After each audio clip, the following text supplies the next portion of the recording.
ایک اور بات نبی کریم علیہ السلام نے فرمایا حسن اخلاق یہ وہ عمل نامہ اعمال میں رکھا جائے گا جس سے خوبصورت کوئی اور جسم نہیں ہوگا اور کوئی صورت اتنی حسین نہیں ہوگی جتنی حسین صورت اللہ حسن اخلاق کو قیامت کے دن عطا فرمائے گا.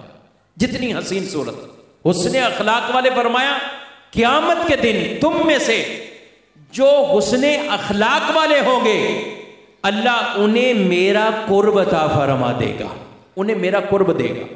اب حسن اخلاق یعنی ہم باہر تو ہر کوئی خوش رہتے ہیں, مسکراتے ہیں, مسکرا کر ملتے ہیں, لیکن جب گھر فیملی کا معاملہ ہو, میاں بیوی کا معاملہ ہو تو وہاں مسکراتے ہیں, ایسا لگتا ہے پتہ نہیں کہاں چلی گئی. جو کئی لوگ مشہور ہوتے ہیں گھر میں بھی جاتے ہیں تو وہ ایسے جب گھر میں بہت بڑے افسر ہیں, ٹھیک ہے شوہر افسر ہیں, شوہر کو اللہ نے مقام مرتبہ دیا ہے, مگر آپ کی فیملی ہے. میرے نبی صلی اللہ علیہ وسلم تو اس قدر احسن انداز سے حسن اخلاق اپنانے والے اپنے مردوں سے ارشاد فرمایا تم میں سے بہترین اخلاق والا وہ ہے جو اپنی بیویوں کے ساتھ اچھے اخلاق والا ہو, اور فرمایا میں تم میں سے سب سے بہتر اپنی ازواج یعنی بیویوں کے ساتھ اخلاق سے پیش آتا ہوں. یہ ہمارے نبی صلی اللہ علیہ وسلم کی پیاری سنت ہے. کئی چیزیں ہم سنت سمجھ کے کھانا بھی کھاتے نا, یہ بھی سنت. وہ پوچھتے ہیں حضرت صاحب میٹھا درمیان میں کھانا ہے, دوران کھانا ہے, کب سنت ہے, ہمیں وہ وقت پتہ چلے. سبحان اللہ. میں نے کہا صرف کھانے پینے کی سنتیں یاد نہ رکھو, وہ بھی تو سنتیں ہیں نبی کریم علیہ السلام کی. یہ پیاری ادائیں ہیں. آپ کا مسکراتا چہرہ جہاں باہر تھا گھر میں بھی آپ اس کی جو کہ وہ اس طریقے سے آپ پیش آتے تھے. اور آپ علیہ السلام نے فرمایا, ایک دفعہ عورتوں سے خطاب نبی پاک علیہ السلام نے فرمایا کچھ عورتوں نے مجھے شکایات لگائی ہیں شوہروں کے بارے میں شکایات لگائیں. نبی کریم علیہ السلام فرمانے لگے کہ 70 عورتوں نے مختلف عذر پیش کر کے شوہروں کی شکایات لگائی. فرمایا اچھے شوہر نہیں ہیں اگر یہ صفات ان کے اندر موجود ہے, اور اس میں کئی چیزیں ایسی بیان کی گئے. تو آپ صلی اللہ علیہ وسلم نے فرمایا وہ شوہر اچھے نہیں ہیں, اچھے وہ شوہر ہیں کہ اخلاق جیسے باہر اعلیٰ ترین آدمی مظاہرہ کرتا ہے اخلاق کا, گھر میں بھی وہ بہترین اخلاق والا ہو, بہترین اخلاق والا.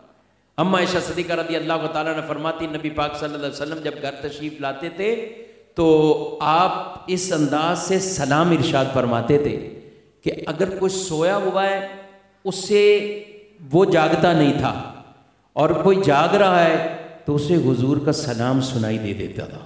یعنی یہ بھی ایک انداز تھا, ایک طریقہ ہے. آج یہ والی سنت بھی زندہ کرنے کی ہمیں ضرورت حاجت ہے.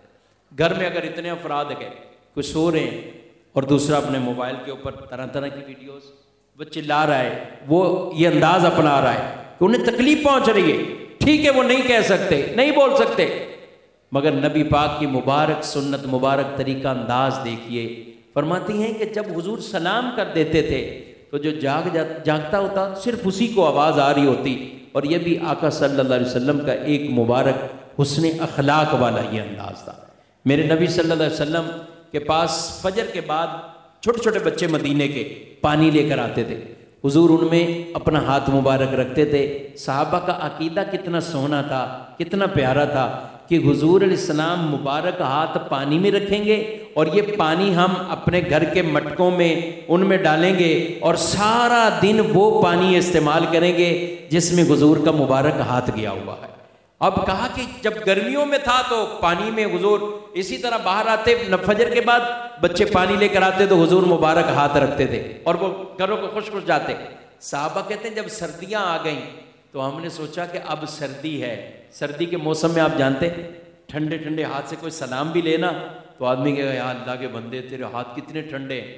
اچھا کوئی ہاتھ دھو کر آیا ہوا, گیلے ہاتھ ہیں, ٹھیک ہے اسے خوش کرنے چاہیے پھر سلام لے, لیکن آپ بالکل نارمل بیٹھے ہیں اور وہ گیلے ہاتھ کر کے السلام علیکم اب آپ سے ہاتھ ملایا تو اب تھوڑا انداز تبدیل ہوگا, یار اتنے ٹھنڈے ہاتھ آپ نے یہ میرے ساتھ ملا لیے. اللہ اکبر. جب صحابہ نے عرض کی یا رسول اللہ تو سردی آ چکی ہے, فرمایا ان بچوں کو منع نہ کرو, یہ جس طرح پہلے آ رہے تھے اسی طرح ہی ان کو آنے دو, ابھی بھی میں اپنے ہاتھوں کو ان کے پانیوں میں رکھ دوں گا. یعنی آپ فجر کے بعد باقاعدہ اپنے اسی معمول کو، فرمایا بچے خوش ہوتے ہیں اس سے.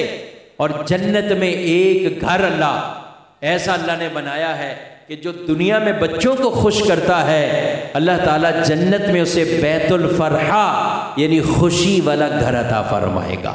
تو یہ ایک اعلیٰ ترین اخلاق میرے پیارے نبی صلی اللہ تعالیٰ علیہ وسلم کی.